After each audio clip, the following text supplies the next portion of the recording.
लगता है कि भारत का बांग्लादेश से अपने पैसे मांगना बांग्लादेश की इंटरिम गवर्नमेंट को बिल्कुल भी पसंद नहीं आ रहा है। तभी तो भारत के खिलाफ अब हमला करने की तैयारियां कर रहे हैं। भारत की सरकार यहां से बांग्लादेश के ऊपर लगातार दरियादिली दिखाते जा रही है और सामने से बांग्लादेश की इंटरिम गवर्नमेंट और प्रोफेसर मोहम्मद यूनुस लगातार भारत के खिलाफ एक के बाद एक स्टेप्स उठा रहे हैं। आपको याद होगा जब बांग्लादेश के अंदर वहां पर शेख हसीना की गवर्नमेंट थी, उस समय भारत की सरकार बांग्लादेश को अपने काफी सारे वेपन्स और डिफेंस इक्विपमेंट पुश कर रही थी और कुछ मीडिया रिपोर्ट्स भी सामने आई थी जिसमें क्लेम किया गया था कि भारत बांग्लादेश को नेवल शिप्स और रडार्स के साथ साथ तेजस फाइटर जेट्स भी ऑफर कर रहा है।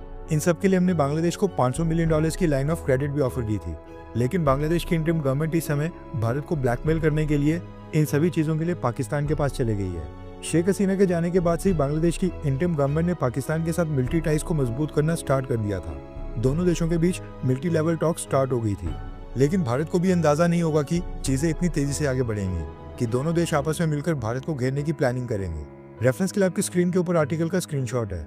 न्यूज निकल कर आ रही है कि बांग्लादेश का एक high level military delegation Pakistan की विजिट के ऊपर गया है।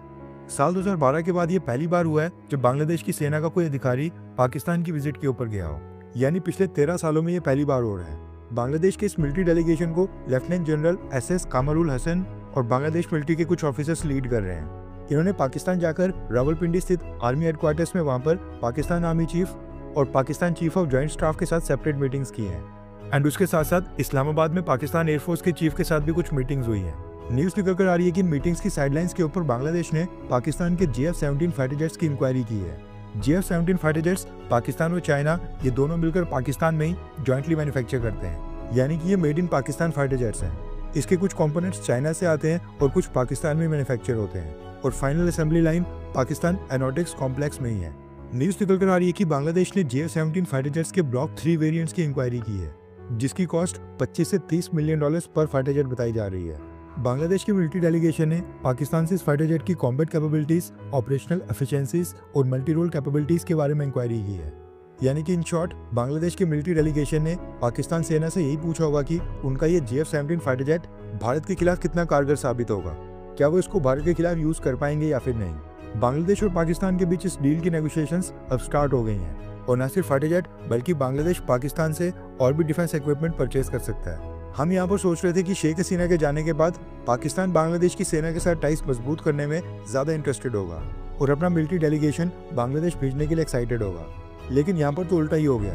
बांग्लादेश की इंटरिम गवर्नमेंट ने ही खुद ही सामने से बांग्लादेश मिलिट्री डेलीगेशन को पाकिस्तान भेजकर हम सबको हैरान कर दिया है। इसका मतलब है कि बांग्लादेश की इंटरिम गवर्नमेंट पाकिस्तान से भी ज्यादा इंटरेस्टेड है।